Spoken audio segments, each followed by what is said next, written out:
આજની ધર્મકથા. પ્રણામ. 64 પ્રકારી પૂજાની આશરે 40 જેટલી કથાઓ એ આપણી પૂર્ણ થઈ. પણ પંડિત વીર વિજયજી મહારાજ સાહેબ આટલેથી અટકતા નથી. આપણને ખરેખર એવું લાગે કે આપણે એવા ઉત્તમ પુરુષોનો વારસો લઈને જન્મ્યા છીએ કે ખાલી એમને જાણવાની અંદરમાં જ આપણે પ્રયત્નશીલ બનીએ ને તો પણ આપણું જીવન એમને ગુણમય અવસ્થાને પામી જાય. આપણા લોકોની તકલીફ છે કે આપણને બહારનું ઘણું બધું જાણવું છે, પણ આપણા ઘરનું, આપણું પોતાનું એ જાણવામાં આપણને પ્રયત્ન જ નથી કરવો. અત્યારે ખરેખર એવી જરૂર લાગે. એક વિચારકે બહુ વર્ષો પહેલાં બહુ સરસ વાત કરી હતી કે જે પ્રજાને પોતાના મૂળિયાઓની જાણ નથી ને, એટલે કે પોતાના પૂર્વજો, ફોરફાધર્સ, એ લોકોના ઇતિહાસ વિશે જાણકારી નથી ને, એ પ્રજાને ખતમ કરવી એ બહુ જ સરળ થઈ જાય છે. અત્યારે જૈન પ્રજા એ કદાચ આ કેટેગરીમાં આવે છે. નવી જન્મેલી જનરેશનને જૈન થિયરીઝ વિશે કોઈ જાણકારી નથી. એને બહુ તો આગ્રહ કરવામાં આવે કે તું 2 પ્રતિક્રમણ 5 પ્રતિક્રમણ ભણી લે અને પછી તું એજ્યુકેશનમાં બરોબર આખો દિવસ તારો ફિટ કરી લે, ટ્યુશન, આ તે, અને અંતે એક જોબ લઈ લે છે, કોઈને ત્યાં ગુલામી કરજે અને સેટરડે સન્ડે ખાલી જીવન જીવજે. આ આખો જે ક્રમ, એના કારણે શું થયું? સામાજિક જીવન તો બગડ્યું, પણ આપણા અદ્ભુત વારસાને ઓળખનારા, સમજનારા લોકો જ ન મળ્યા. કેટલા બધા તીર્થો, એનું હવે શું થશે એનો આપણને વિચાર પણ નથી. જે તીર્થોની અંદરમાં એસીવાળી ધર્મશાળા નથી, એ તીર્થો જાણે જૈનો માટે અસ્પૃશ્ય થઈ ગયા હોય એ સ્થિતિમાં આવી ગયા. જે તીર્થો પાસે વિશેષ ફંડ નથી, જે તીર્થો પાસે ફક્ત પ્રાચીનતા બચી છે, ગ્લેમર નથી બચ્યું, એ તીર્થો માટે જૈન પ્રજા પાસે કોઈ વિચારણા જ નથી. એ હદ સુધી આપણે બગડતા આવ્યા છીએ કે જેમાં કેટલાક વર્ષ પછી તો એવું લાગે કે જે જગ્યાઓએ ઓરિજિનાલિટી હશે એ જગ્યા સાથે જૈનોને કોઈ લેવા દેવા જ નહીં હોય. આજે શત્રુંજયની સ્થિતિ જોઈએ તો આપણને એવું લાગે કે કદાચ આ હોટેલને પણ શરમ આવે એવી ધર્મશાળાઓને માઇનસ કરી દઈએ તો આ ગિરિરાજ માટે કોણ આવશે? આપણે ગિરિરાજને આટલો બધો પ્રેમ કરીએ છીએ કારણ કે એ પ્રાચીન છે, શાશ્વત છે, અને ત્યાં ગયા પછી ઈચ્છીએ છીએ શું? તો કે અમને અત્યારના જમાના પ્રમાણેની સુવિધા આપો. આવી અનેક વાતો, અનેક પ્રશ્નો અત્યારે આ ઉપસ્થિત નથી અહીંયા લેવું, પણ આ બધી વેદનાઓ છે કે જેમને થવી જોઈએ એમને કોઈને થતી જ નથી. બધું જ ચાલી જાય છે અને ધીરે ધીરે આપણે એટલા બગડતા જઈએ છીએ પરિસ્થિતિઓમાં કે આપણે બધી જ વસ્તુઓનું સત ગુમાવતા જઈએ છીએ અને ઉપરનું ગ્લેમર એ સાચવીને રાખીએ છીએ. આપણા ખર્ચાઓ પણ બધા ગ્લેમર પાછળના. બહુ દયનીય પરિસ્થિતિ તરફ આપણે આવીએ છીએ. પણ પંડિત વીર વિજયજી મહારાજ સાહેબે અહીંયા જે વાત કરી છે એ વાતને આપણે આગળ વધારવી છે. એમણે 64 પ્રકારી પૂજા રચી, 40 જેટલી કથાઓ કે જે આપણે પણ જોઈ અને જે એમણે આપણને બહુ જ વાત્સલ્યપૂર્વક સમજાવી. 8 કર્મોને લગતી વાતો, કયા કર્મને કઈ કથા સાથે કઈ રીતે લાગી વળગે છે એ દ્રષ્ટાંતો. મૂળમાં કથા કેવી એ એમની શરૂઆત નથી, એમણે તો કર્મ સમજાવવું હતું, પણ એમણે આ માધ્યમ શોધ્યું કે લોકોને કર્મ કાવ્ય સાથે સમજાવીએ એવી જ રીતે કથા સાથે પણ સમજાવીએ. અને એના કારણે શું થયું? તો કે એના કારણે કર્મ સમજવું, કર્મ થિયરી સમજવી એ બહુ જ સરળ થઈ. સાહિત્ય એની સાથે જ્યારે કથા ભળે છે ત્યારે સમજણનું સ્તર સાવ બાલ્યાવબોધવાળા જીવો માટે પણ બહુ સરળ થઈ જાય છે. એક ક્વિક નોટની અંદરમાં આપણે 8 કર્મોની જેટલી કથાઓ થઈ છે એ બધી કથાઓનો એક સ્વાધ્યાય કરી લઈએ. સૌથી પહેલું કર્મ જ્ઞાનાવરણીય કર્મ. આ જ્ઞાનાવરણીય કર્મને લગતી 2 કથાઓ આપણે જોઈ હતી. પહેલી હતી બુદ્ધિ નિદાન રોહક, કે જેનો મતિજ્ઞાનનો વિશિષ્ટ ઉઘાડ હતો. એ ઉઘાડ દ્વારા આપણે જ્ઞાનાવરણીય કર્મ સમજ્યું હતું.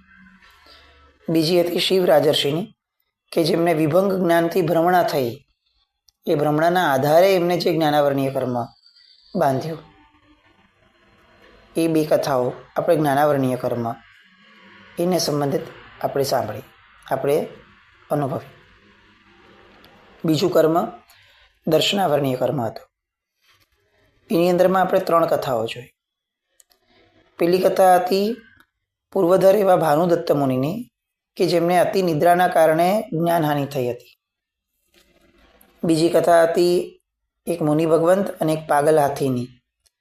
હાથીનું ખૂન થઈ જાય છે તે વાળી કથા, જેમાં ત્રિણદ્દી નિદ્રાનો પ્રકાર એ આપણે જોયો હતો. અને ત્રીજી કથા હતી એ જ ત્રિણદ્દી નિદ્રાની, કે જેની અંદરમાં એક પુત્રવધુ અને એના ઘરનાની ચોરીની વાત, જેમાં ત્રિણદ્દી નિદ્રાના કારણે ચોરી કરવાની જે એક આદત હતી નિદ્રામાં જ.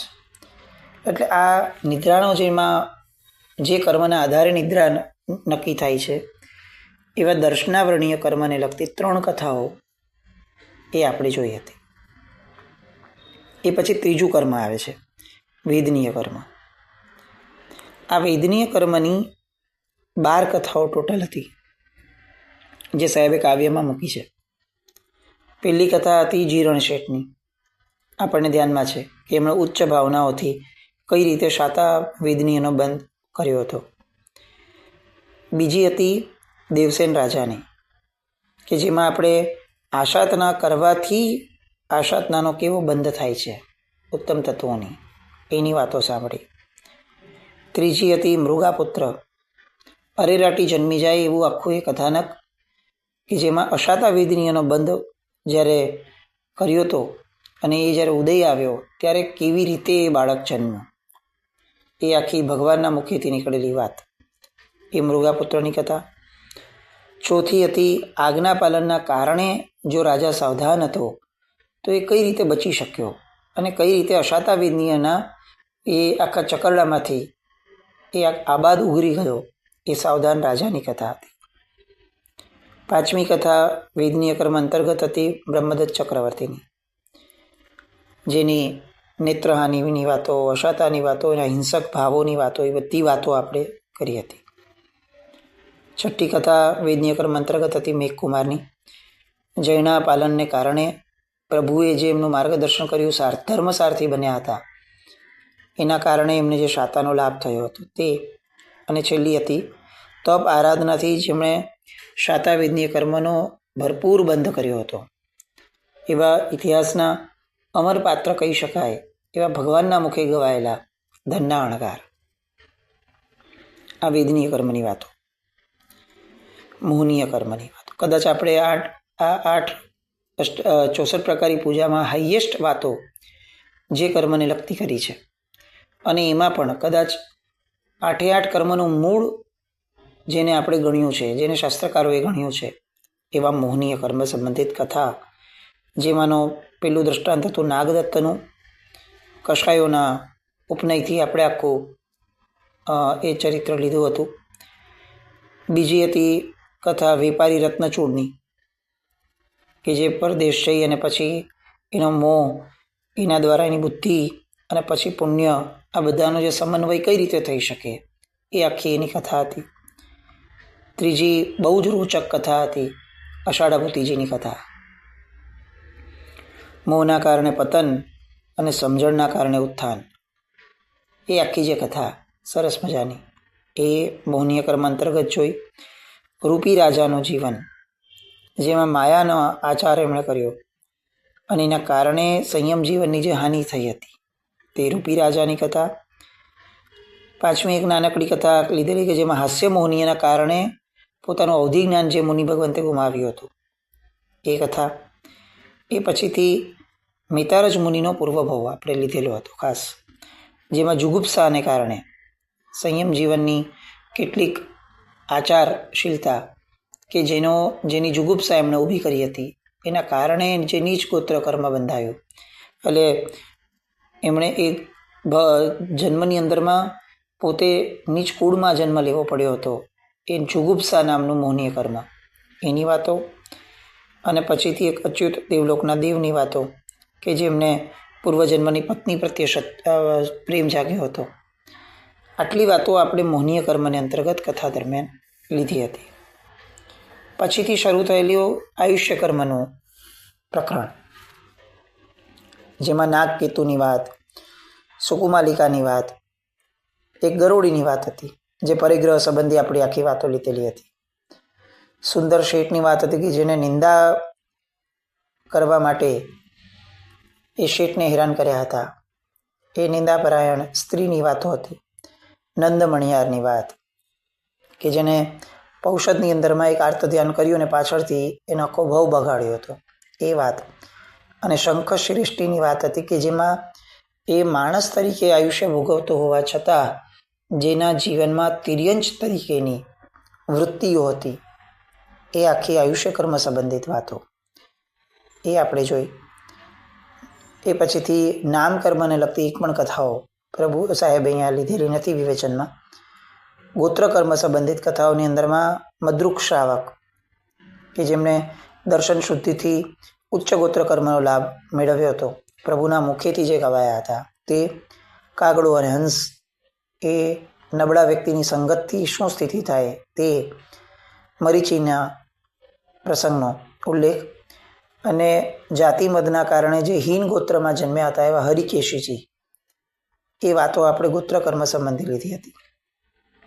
અને અત્યારે જે આપણે છેલ્લે સમાપન કર્યું એ અંતરાય કર્મની વાતો, કપિલા દાસી દાનાંતરાય માટે, દ્રમક લાભાંતરાયથી જે હિંસક મનોભાવ ઊભો થયો હતો તે, દંડણ મુનિવર લાભાંતરાયથી જે અલાભ પરીક્ષ સહન કર્યો હતો જેમણે તે, ઋષભદેવ ભગવાન કે જેમણે લાભાંતરાયની પ્રબળતા જેમના જીવનમાં આવી હતી તે, પુણ્યો શ્રાવક જેમણે લાભાંતરાયના ઉદયમાં પણ સંતોષ રાખ્યો હતો તે, સુરસુંદરી જેની વાત આપણે લીધી નથી પણ આપણે શ્રીપાદ ચરિત્રની અંદરમાં આ આખી વાતને જાણીએ છીએ.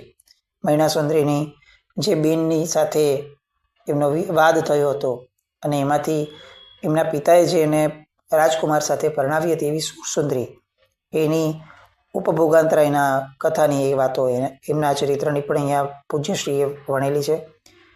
નૈગમ ભોગાંતરાયના કારણે જે ગેબર ન વાપરવા મળી હતી તે, અને હમણાં છેલ્લે જે આપણે કથાઓ જોઈ, ભીમસેન રાજા દીર્ઘકાળ સુધી અંતરાય કર્મનું વેદન જેમણે કર્યું હતું તે, અંજના સુંદરી લાંબા સમય સુધી જેણે પતિનો વિયોગ સહન કર્યો હતો તે, મમ્મણ શેઠ જેની કથા આપણે ભોગોપભોગના પ્રબળ અંતરાય રૂપ ચરિત્ર તરીકે જે જોઈ હતી. આટલી કથાઓ આપણે જોઈ અને આજે આપણે એક છેલ્લી કથા જે એમણે કરણ કરાવણને અનુમોદન આ વિષય માટે લીધી છે. પ્રશ્ન થાય કે કર્મની વાતો કરે છે તો એમાં આ વાત લેવાની શું જરૂર હતી? તો એ બહુ સરસ રીતે પોતાના કથાનકના એટલે કાવ્યના અંતમાં આ વાતને ઉલ્લેખે છે કે આ વાતને મૂળ વિષય સાથે કોઈ લેવા દેવા નથી, પણ પ્રશસ્તિ જ્યારે એમણે બનાવી આ પૂજાની ત્યારે એમણે એમ કહ્યું કે મેં પૂજા રચી છે, પણ આ પૂજા કોની પ્રેરણાથી રચી? તો કે પંડિત ખુશાલ વિજયજી મહારાજ સાહેબ તથા પંડિત માન વિજયજી મહારાજ સાહેબ, આ બંને મહાત્માઓએ મને આ પૂજા રચવા માટે પ્રેરણા કરી હતી અને આવી પ્રેરણાના કારણે હું આ કાર્ય કરી શક્યો. આ કાર્ય કરવાની અંદરમાં મને સૌથી વધારે જો કોઈએ મહેનત કરી અને સહાય કરી હોય તો એ હતા ગુરુ ભક્તિપરાયણ શ્રાવક ભવાનચંદ ગુમાનચંદ. આ કેવી જબરદસ્ત એ સમયની એ મુનિ ભગવંતની મનોવૃત્તિ હશે.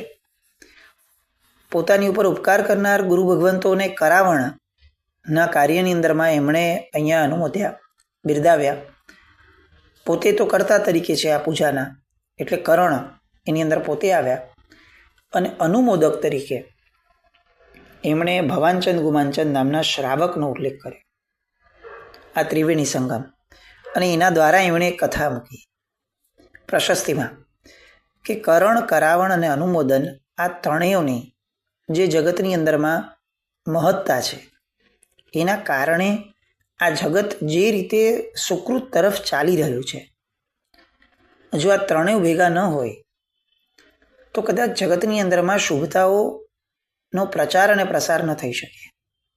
એ જ આખી વાત છે. એ એમણે કથાના માધ્યમથી સમજાવી. કથા છે યદુવંશના મહાનાયક શ્રી કૃષ્ણ અને એમના સગા ભાઈ બલભદ્ર, એમના ભાઈની વાત. એટલે આ બલભદ્ર મુનિ, એના રૂપ લગભગ આપણે બધા જાણીએ છીએ કે એમનું રૂપ કેવું હતું, તો કે સમગ્ર માનવ સમાજની અંદરમાં એ સમયનું અજોડ રૂપ એ આ બલભદ્ર મુનિનું ગણાતું. અજોડ. અત્યારે જેને આપણે આમ સ્ત્રીઓની માટે આ લોકો મિસ વર્લ્ડ ને મિસ યુનિવર્સ વગેરે જે સ્પર્ધાઓ કરતા હોય, આપણને બહુ છીછરું લાગે, બહુ જ શુદ્ર જેવું લાગે. એ કોઈ માપદંડ વગર, ગુણવત્તા વગર, અને પાછળથી કેટલાક રાજકારણો રમાતા હોય અને કેટલાક મલિન આશયનું પોષણ થતું હોય, એવી સ્પર્ધાઓ દ્વારા જગતની અંદરમાં કોણ રૂપવાન છે એવું કેટલાક જણ મળીને નક્કી કરતા હોય. પણ આ એવું ન હતું. આ આવી મલિનતાવાળી પ્રક્રિયા ન હતી. આ બલભદ્ર મુનિને તો શાસ્ત્રકારોએ પણ એ સમયના સૌથી રૂપવાન, માનવ સમાજના સૌથી રૂપવાન વ્યક્તિ તરીકે બિરદાવ્યા છે. તો એવા એ બલભદ્ર મુનિ શ્રી કૃષ્ણની ભેગાને ભેગા જ રહેતા હતા. ઇન્દ્રના રૂપને પણ ઝાંખું પાડે એવું રૂપ કુદરતે એમને મન મૂકીને આપ્યું હતું. કૃષ્ણ મહારાજાનો પડછાયો કહી શકાય એટલો પ્રેમ એમને. હવે આ બલભદ્ર મુનિને કૃષ્ણ મહારાજા પર અતિશય પ્રેમ, અને જ્યારે દ્વારકાનું દહન થયું એ પછી કૃષ્ણ મહારાજા અને બલભદ્રજી બંને દ્વારકાથી દૂર થયા.